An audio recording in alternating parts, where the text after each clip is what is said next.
एकनाथ शिंदे से नहीं बन रही बात, क्या पालघर सीट पर बहुजन विकास अघाड़ी के राजेश पाटिल को सपोर्ट करेगी बीजेपी? पालघर लोकसभा सीट पर महायुति के उम्मीदवार के नाम की घोषणा को लेकर अब भी सस्पेंस है। वहीं सूत्रों का कहना है कि बीजेपी सीट पर महायुति का उम्मीदवार उतारना तो चाहती है, लेकिन चुनाव चिन्ह उसे कमल ही चाहिए। यही मांग बीजेपी के कार्यकर्ताओं की भी है। हालांकि मुख्यमंत्री एकनाथ शिंदे बीजेपी के चुनाव चिन्ह पर अपनी पार्टी का उम्मीदवार नहीं उतारना चाहते। अगर राजेंद्र गावित धनुष बाण पर चुनाव लड़ते हैं तो उनका जीतना आसान नहीं होगा, क्योंकि गावित का कार्यकर्ता ही नहीं मतदाता भी विरोध कर रहे हैं।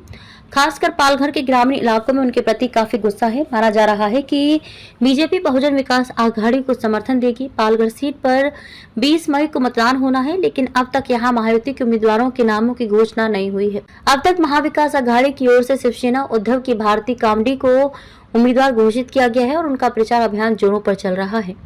हालांकि बहुजन विकास अघाड़ी के उम्मीदवार राजेश पाटिल ने अपना नामांकन भर दिया है, लेकिन उनका चुनाव लड़ना अब तक तय नहीं है।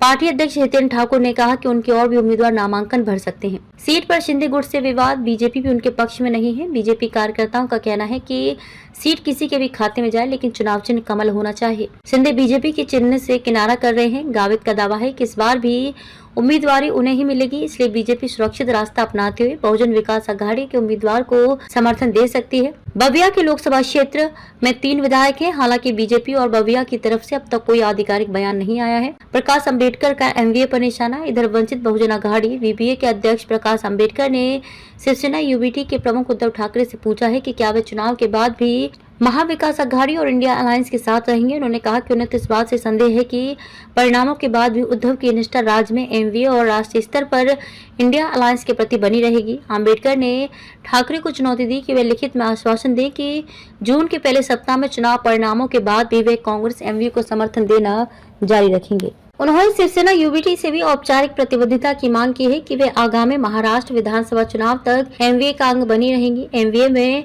मतभेदों की ओर इशारा करते हुए अम्बेडकर ने सवाल किया कि ठाकरे मतदाताओं को अभी से लिखित में यह आश्वासन क्यों नहीं दे सकते। जनता के समक्ष अभी से ये स्पष्ट हो जाना चाहिए, अन्यथा इन सब का कोई मतलब नहीं है। इससे पहले वीवीए प्रमुख ने संकेत दिए थे कि चुनाव परिणामों के बाद शिवसेना यूबीटी और एनसीपी शरद पवार बीजेपी के साथ जा सकते हैं, जिसके सबसे बड़ी पार्टी के रूप में उभरने की संभावना है। वीवीए किसी गठबंधन के साथ नहीं है।